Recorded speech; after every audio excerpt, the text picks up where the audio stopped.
Thanks, Frank.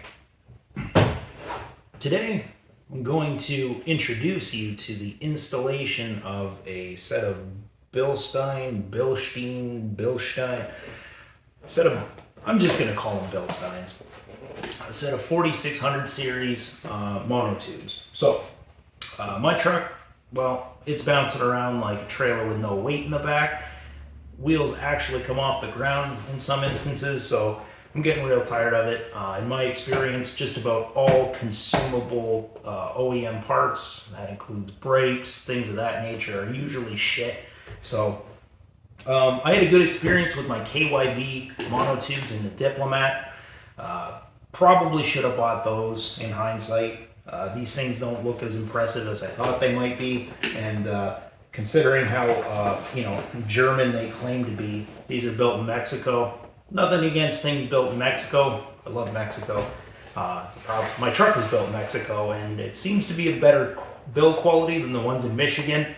So I'm going to leave it at that. But anyway, so what you're going to need is a set of 4 of these, 2 for the front, 2 for the back. I don't know if they're any different, but Rock Auto, where I ordered them from, specified rear-wheel drive. So mine's a rear-wheel drive 3.6, so that's what I went with. Excellent.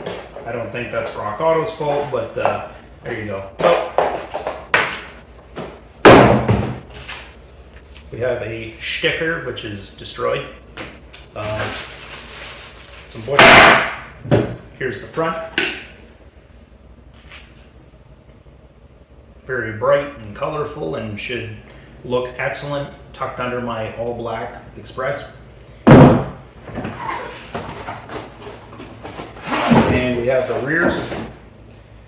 I haven't exactly walked into some of the pitfalls with the front, but it looks like you can use this hex to hold it in place. The rears, I'd like to take the shock absorber and smash it over the head because the nut is basically not accessible without, we'll call it a special tool. So basically the nut's kind of trapped in the frame rail. If you want to look for a professional doing this, by all means, go for it, but I'll show you what I did anyway. So here's the rear. That will be the one that goes near the top here. Then there's this hat that's welded to the frame, and the nut is just recessed enough you can't get a socket on it, so you're going to need a wrench. What I found online was there's some hardware you can put to replace the nut. It's got a little tab. If you've ever worked on a Jeep, you'd see something similar. But what's even cheaper is this Power Fist wrench I picked up at Princess Auto. I'm just going to cut this sucker in half, and then I'll have the stubby wrench that I need. I couldn't find a 21 mil stubby anywhere. You're going to need a 21 mil. Doesn't appear to be a part of any set. Again, what the fuck? So there it is. All right, I'll see you in the shop.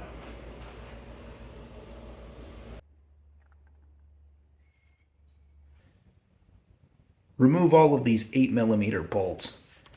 If you have an electric ratchet like this, it'll make quick work of it.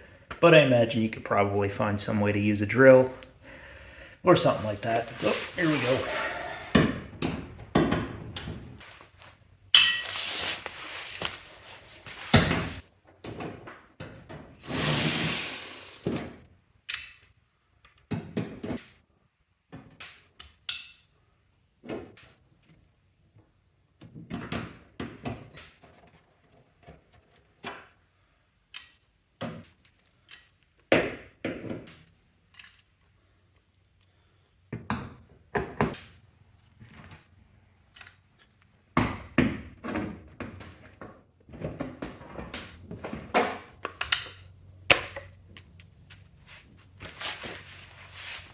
Okay, once you have all those out, then you gotta finagle this plastic shield out. I found it to be a pain in the ass. Let's get the screws out of the way.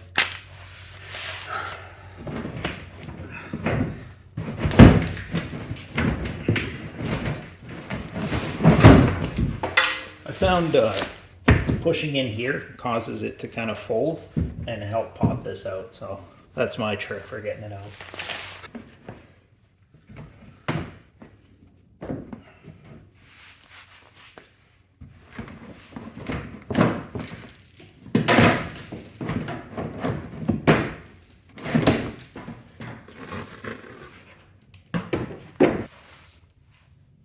So with the shield out of the way, now we just have to get at these two bolts. The head of the bolt and the nut are both 21 millimeter. Oddball size, pain in the ass. But anyway, what you're gonna need is some way of holding it, as we mentioned in the intro. So you may need to cut something down, or if you have a torch, you can heat and bend it. That's kind of cool because it gives you something to grab onto, but I don't have a torch, so I just cut this wrench in half. So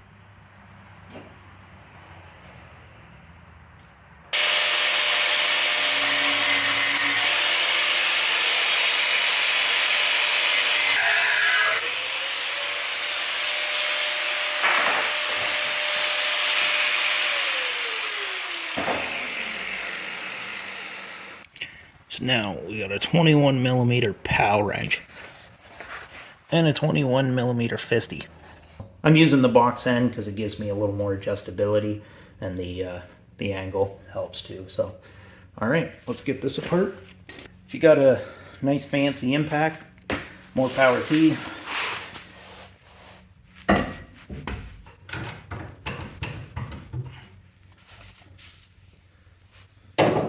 On the other side, it actually wanted to rotate and poke into the box, and given the cheap, shitty metal, I assumed it would go through. So I just used a piece of like 5/8, something like that, plywood, and just put it up there, and that seemed to do the trick. But this being the driver's side, it just sits on the rest there.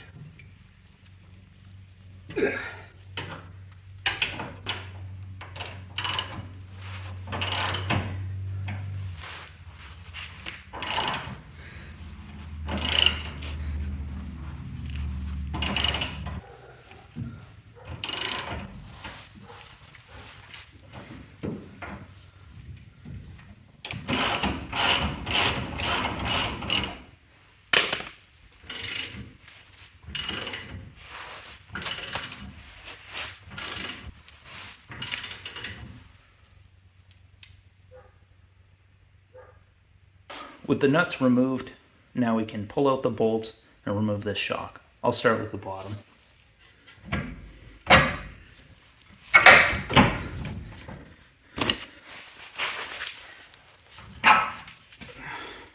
Here's a good chance to clean up these bolts. I'm going to throw them on the wire wheel and then apply some anti-seize before reassembling.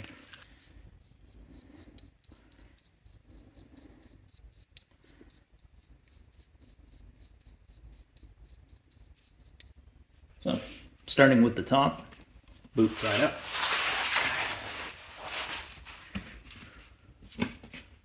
Make sure you get it on the inside of this parking brake line.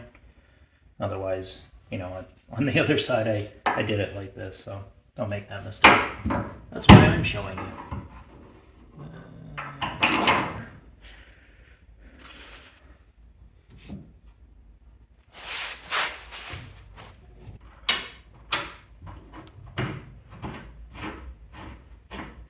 To protect my bed from any dents, I'm going to put this piece of plywood up against the floor of the bed, because now the rotation is going to push up.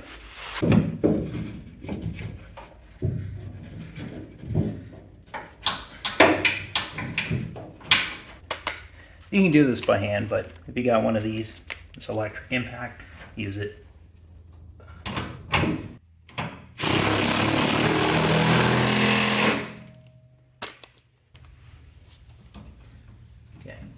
My impact isn't very strong, so this isn't really torqued down, but it's enough that we can finish the assembly.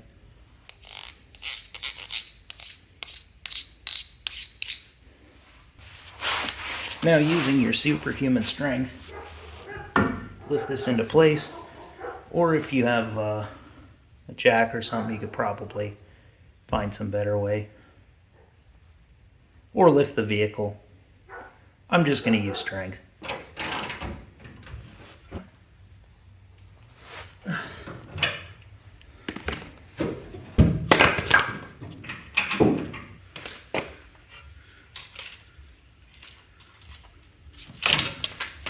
done. Okay, so here's the front. The shock is inside this coil spring.